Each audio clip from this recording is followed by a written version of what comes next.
Distinguished ladies and gentlemen, greetings from Malawi.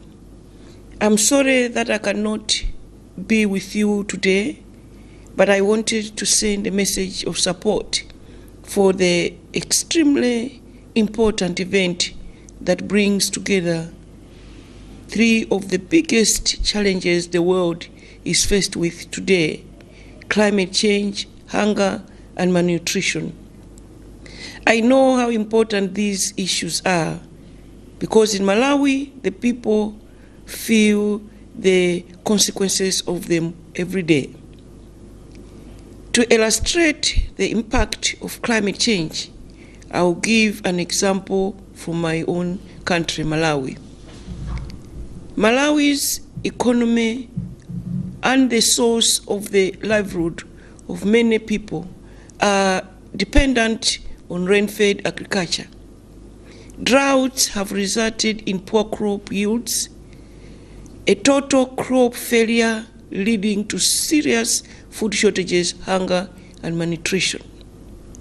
At the other end of the spectrum, floods severely disrupt food production and destroy homes and livelihoods when they occur. I have keenly listened to some farmers here at home who have told me that the rain pattern has changed. The rains are usually delayed, and when they come, they are unusually persistent and very often result in floods that destroy the crop and homes. When people of poor households lose their crops, they are prone to hunger and malnutrition. As an African leader and as a champion for the poor, it is the voice of those people that I wish to bring to the conference today. Distinguished ladies and gentlemen, in view of the greater impact that climate change has on poor communities, I wish to appeal for the following. One, there's need to specially recognize the impact of climate change on the poor and develop mechanisms for funding for programs that enable poor people access basic needs: food, water, and energy. Two, we need to develop innovative mechanisms for managing climate impacts as risks to poor people's households, security. Governments should do more towards improving food and nutrition security, including safety nets and social protection, microinsurance, and other approaches to risk transfer. Three, it is imperative that poor households are empowered to engage in decision-making related to food and nutrition and climate change in Africa. The empowerment of women who are primary food collectors, producers, and processors is critical. Women in Africa are on front line in adapting to climate change, and they should be empowered with the skills and knowledge to address climate change and its impact on households. Four, governments should develop high-impact integrated programs that address nutrition, health, agriculture, and climate change. This will ensure that the multiple impact of climate change are addressed and communities' needs are met in a comprehensive manner. Five, the post-2015 international development framework needs to consider and respond effectively to the interlinkages between hunger, nutrition, and climate change in order to achieve a just and sustainable future for all.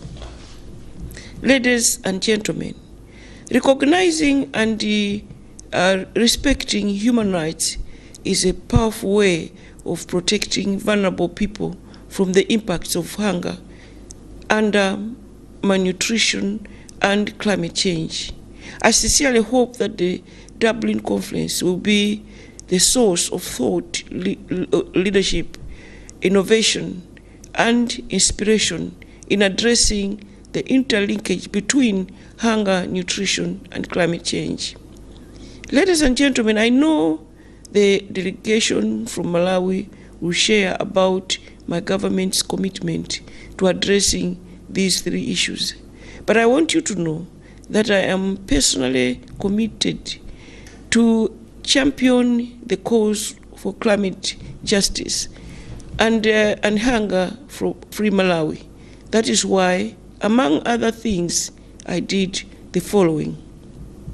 1, I created a full ministry for environment and climate change management as a way of giving visibility and high political commitment to these issues. 2, established the presidential initiative on poverty and hunger eradication to accelerate my government's efforts to make Malawi a hunger-free country.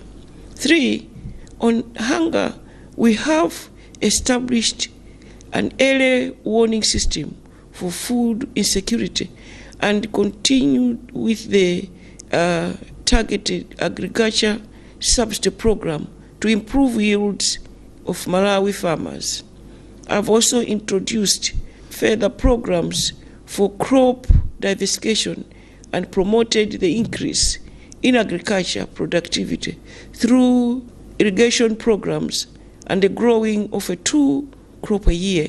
This will help us develop a more resilient agriculture sector.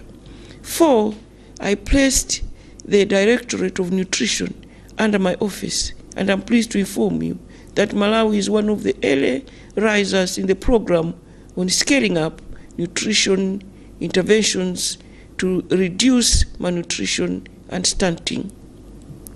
On the other note, I wish to indicate that I believe that in Africa that we have the opportunity to make the dream of a green economy a reality, but that will only happen with the global support and